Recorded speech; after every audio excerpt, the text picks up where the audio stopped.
Bonjour, je vais essayer de vous expliquer les grandes lignes de la nouvelle convention dentaire, que les syndicats représentatifs, la CNSD, l'UD et la DFSDL, doivent signer ou non au début du mois de juin. Il est primordial de comprendre les enjeux de cette nouvelle convention, car notre exercice s'en trouvera profondément modifié.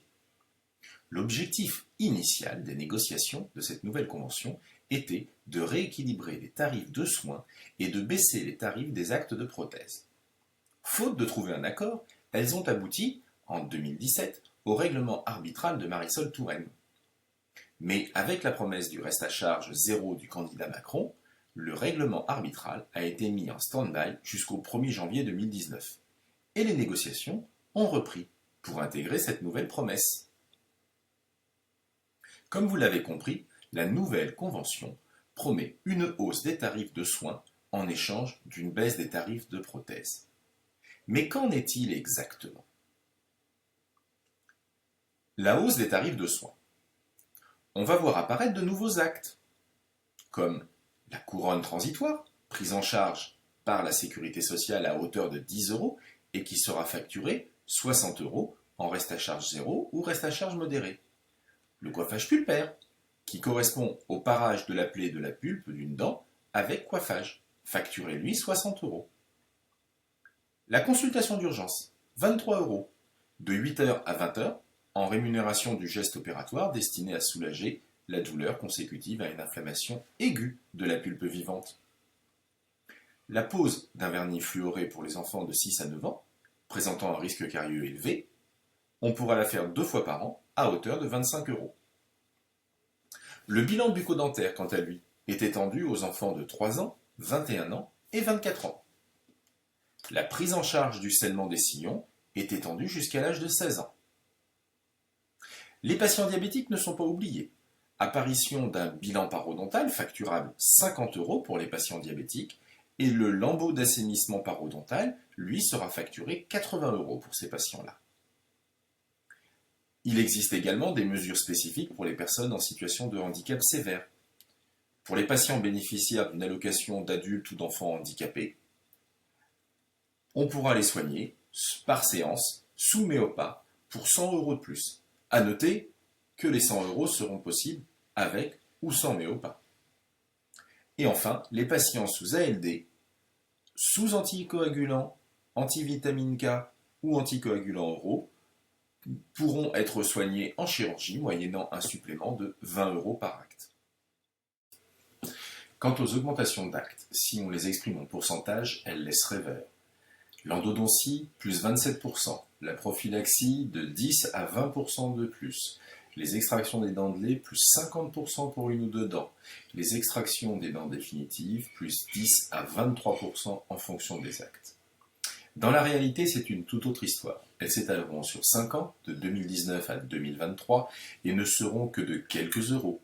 Ainsi, le traitement endodontique passera en 2021 pour les incisives et canines de 33,74 € à 40 €, pour les prémolaires de 48,20 € à 61 € et pour une molaire de 81,90 € à 100 €.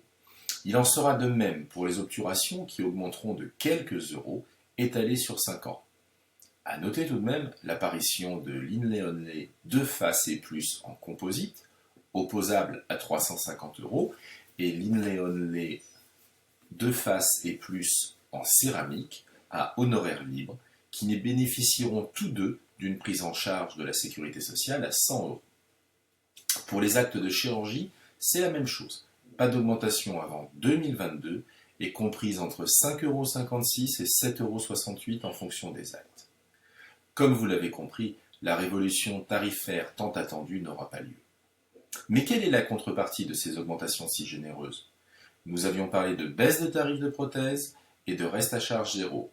Eh bien, nous allons voir apparaître 3 paniers de soins et des tarifs prothétiques associés en fonction de la localisation de la dent et du matériau utilisé. C'est là que tout se complique. Le premier panier, le panier reste à charge zéro, qui ne laissera en théorie aucun frais à la charge du patient.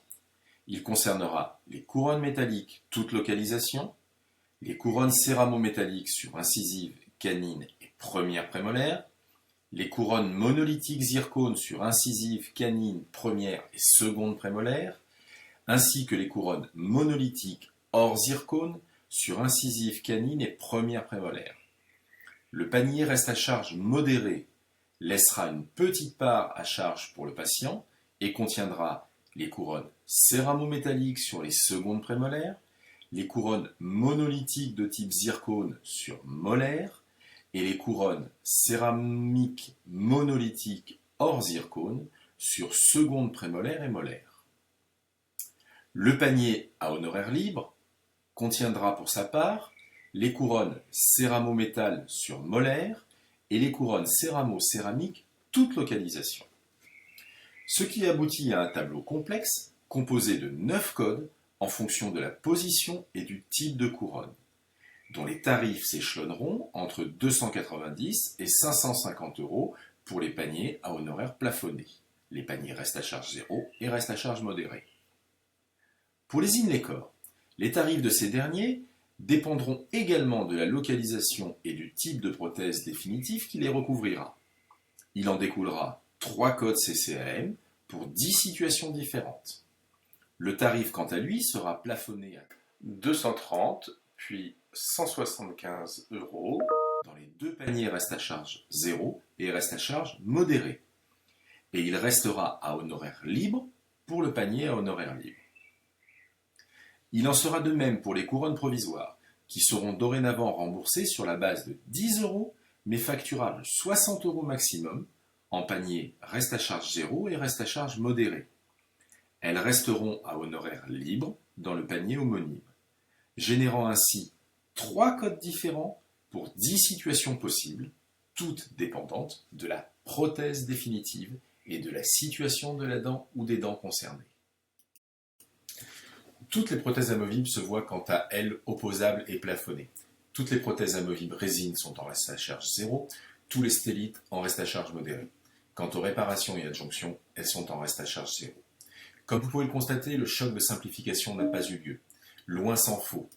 Et alors la tentation sera grande de toujours faire des implants pour les édentements, des couronnes céramo-céramiques toute localisation, des CCM sur les molaires, des couronnes coulées en métal précieux, des inlay corps sous les couronnes céramo-céramiques, des inlays céramiques, d'envoyer les enfants chez le pédodontiste, les extractions à l'hôpital, et d'adresser les endos à l'endodontiste déconventionné.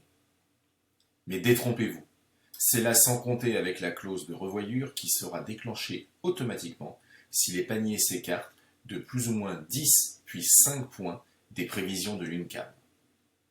Basée sur l'examen en volume des relevés SNIR de l'ensemble des praticiens libéraux, elle prévoit l'ouverture de négociations en vue d'une baisse des tarifs de prothèses ou de la migration d'actes vers des paniers inférieurs. Ce n'est donc là que le début de la maîtrise comptable chère à nos technocrates.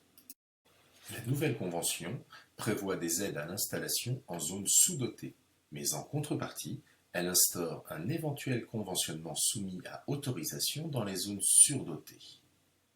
Ce qui, pour les praticiens tentés par le déconventionnement, pourrait empêcher leur reconventionnement futur. Une revalorisation des tarifs prothétiques est prévue. C'est la clause d'indexation. Elle subordonne une augmentation des plafonds prothétiques imposés à l'analyse de certains postes de dépenses dès 2035 des praticiens libéraux. Si ces postes venaient à augmenter de plus de 1%, alors s'ouvriraient des négociations pour envisager une éventuelle revalorisation. Autant dire que cette clause se résume à « si vous gérez au mieux vos dépenses, vous n'aurez pas de revalorisation. Si certaines de vos dépenses minutieusement sélectionnées augmentent à l'échelle nationale, on en rediscutera. Quant à l'inflation, comme vos tarifs sont en grande partie figés et les paniers fixés en volume, vous la payerez sans compensation aucune. En cas de non-signature de la convention, ce serait le règlement arbitral qui s'appliquerait au 1er janvier 2019, auquel il faudrait ajouter sans doute le reste à charge zéro, promesse du président Macron. Bien qu'à ce jour, à notre connaissance, les organismes complémentaires ne se sont pas engagés sur le remboursement du reste à charge zéro et n'ont pas clarifié leur position sur les autres paniers prothétiques. Tout juste se sont-elles contentées d'annoncer une augmentation moyenne de 8% des contrats pour couvrir le reste à charge zéro. D'ailleurs, continueront-elles à couvrir les autres paniers de soins? C'est là une question légitime. Le risque est également important de voir flamber les charges sociales.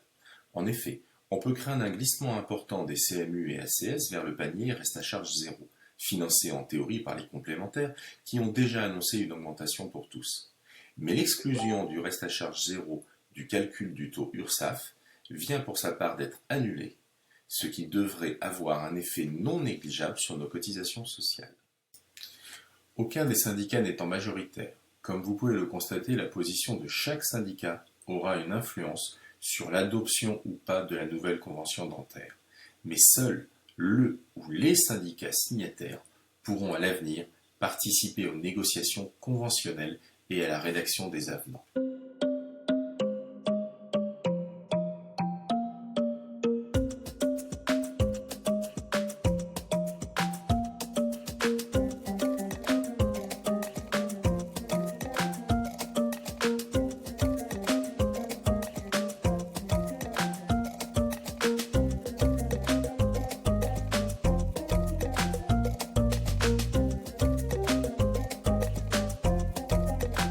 Voilà, nous avons essayé de vous informer au mieux. Que les syndicats signent ou non, nous serons tous concernés. Leur décision nous impactera tous. Alors, maintenant que vous savez, manifestez-vous. Pour plus de renseignements, consultez le site ccdeli.fr.